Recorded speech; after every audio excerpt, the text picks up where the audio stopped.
You know what? I was wrong. Mea culpa. Sorry about that. Recently, I did a video titled "The Number One Killer of Wealth That Nobody Knows About." And in the video comments, there was a good discussion taking place. And basically the discussion was, hey Azul, I think you might have missed it on this one. I don't think what you mentioned as the number one killer of wealth is the number one killer of wealth. And here's what we think it is. And we had a nice discussion in the comments section. And you know what? Those of you that participated in that discussion, I agree with you. And so today's video is the new number one killer of wealth. It's much, much more prevalent than what I initially had. Stay to the end. I'll link to the original video if you're interested. But let's jump into this video and talk about this. You know, the challenge is there's a lot of destroyers of wealth. There's dozens of destroyers of wealth. I wish there were only one or two, but the reality is there's a lot of them. And so choosing the number one is always a challenge. It's subjective. But let's jump in, and I'll just share very quickly. You can, at the end, click on the video if you're interested in learning more about it. But what I said was the number one killer of wealth was when people get scared and blow out of their long-term investment strategy. So essentially they're selling their stocks because the stock market's gone down. It's scary. They can't take the pain anymore. Please make the pain stop. You know, and they think the market's going to go much further and they're going to buy in at a lower price. Unfortunately, that doesn't happen. And that's called blowing out of your stocks, right? And the reason what doesn't happen is the buying back in, right? The financial crisis happened 2008, 2009. We saw that, unfortunately, a lot of people blew out of their stocks really close to the low when, you know, it makes sense. It's when it's scariest, right? And they may have stayed out of stocks for 2 or 3 years. So blowing out of your stocks is a huge destroyer of wealth, but probably not number one. Be sure to stay to the end because I'm going to go through a couple other destroyers of wealth, kind of laying this out. It's important that you understand kind of what types of things destroy wealth, what type of seemingly innocent mistakes, seemingly small mistakes can have a dramatic impact. And at the end, I'm going to share with you what we talked about in the comments that ultimately I agreed with is a bigger destroyer of wealth in America. But here's an example of what seems like a small mistake that can have devastating impacts. Let's say when you're young, you say, boy, I really, you know, the stock market going up and down, that drives me crazy. I'm not signing up for that program, right?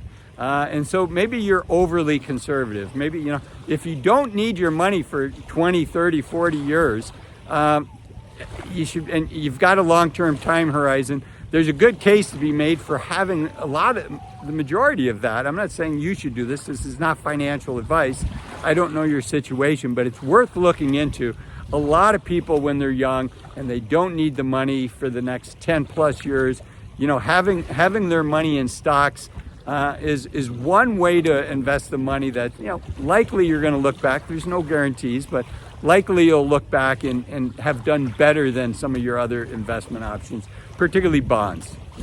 So if you're in your 20s and you say, I don't like volatility, so I'm just going to put my money in the bank account. Let's use that as an example. You know, banks don't pay much for the money in the account. Right now, I think you can get, you know, 3 to 4% in no penalty CDs. So let's just look at the numbers. If you're overly conservative in your 20 years, and these are just simple examples. If you have 40 years, which a 20-year-old does, in blink of an eye, they're going to be our age. But 20 years old, they've got 40 years. Let's say they're super conservative and they only get a 4% return over that 40-year period. They're going to have about $2 million at the end of that 40-year period. Not $2 million in today's dollars, but these are inflated dollars, so it's just the gross numbers. So at the end of 40 years, they're going to have $2 million. Now, what would happen to that same individual if they had been in all stocks and they got kind of the historic return for stocks? Let's call it 8%. Well, instead of needing to save $20,000 a year, which is really hard for a 20-year-old to do it, that same person would only need to save $8,000 a year to get to that same $2 million end value. That's a huge difference, right? Particularly when you're 20 years old, you can have a lot of fun with an extra $1,000 a month. It means trips, it means adventures, it means opportunities to do stuff with your friends. It means fun when you're 20 years old. So again, the price of being overly conservative is it can steal from your life. Or, if you're saving that $20,000 a year, if that 20-year-old had saved that $20,000 and gotten 8% a year, instead of having $2 million, they'd have $4 million. So that's huge. Just another quick example. Again, $20,000 if it's conservative to get to that $2 million, $8,000 if it gets the stock market average. And if somebody's aggressive and looking to maximize their returns, that amount, let's say they got 12% a year over 40 years, which is a big number. It's an outlier. It's unlikely to happen, but it could happen. That person would only need to save $2,500 a year. So there's a big difference. Again, this just shows you how these seemingly innocent, sometimes seemingly small decisions can have big impacts. So let's keep going. We're talking about other destroyers of wealth. I talked about what I called the number one destroyer of wealth, blowing out of stocks. We just talked about being unnecessarily conservative. Another one is credit cards. The average American has so little saved, and we need to be disciplined with our spending. But I think credit cards play a role in this as well. Just some scary statistics. 10% of Americans have zero savings. 42% of Americans have less than $1,000. 60% of all Americans, and these aren't additive, right? 60% of Americans have less than $5,000. So it just shows you how bad it is. And frankly, I think the credit card industry does get some of the blame for this. All right, let's get on to what we as a community in the comment section decided was the number one killer of wealth. But before we get there, I hope you've been enjoying this video. If you have, do me a favor, hit the like button. It really does help other people discover my channel. As the kids say, thumbs for likes, subs for love. If you haven't subscribed, and really only 15% of my viewers subscribe, so please think about subscribing if you enjoy my videos. And leave me a comment. As this video shows, I really do read the comments. I enjoy them. Okay, number one destroyer of wealth. And unfortunately, this is pretty common. 50%, 50% of Americans, sorry, the tide's coming in. I need to pick up my stuff and get out while I still can get out. Oh, this is going to be interesting. All right, we'll do this live. 50% of Americans are going to suffer from this. And from that stat, you can probably guess what it is. It's divorce. 50% of us are going to get divorced.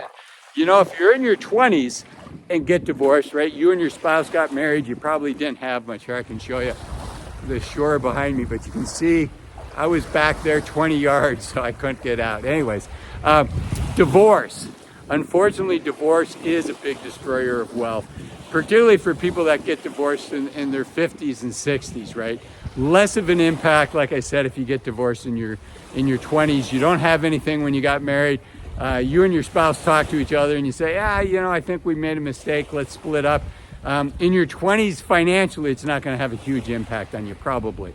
In your 50s or 60s, it probably can, right? Most of your planning was probably based on the two of you, saving towards a common goal. And frankly, it's less expensive on a per person basis for two people to live in the same place than one. So I hope you're not dealing with that, but that's the number one killer of wealth in America. And unfortunately, 50% of Americans at some point are going to go through that in their life. So hate to end on a bummer note, but that is the number one killer of wealth. I think those of you in the comments are absolutely right, because 50% of Americans are going to suffer that. I should have made that the number one killer of wealth. So I hope you liked the video. If you did, give me a thumbs up. Think about subscribing. And until next time, I'm Azul, encouraging you to take full advantage of the youth of your senior years. Remember, you're only young once. Let's use our time wisely. Thanks for watching. Bye-bye.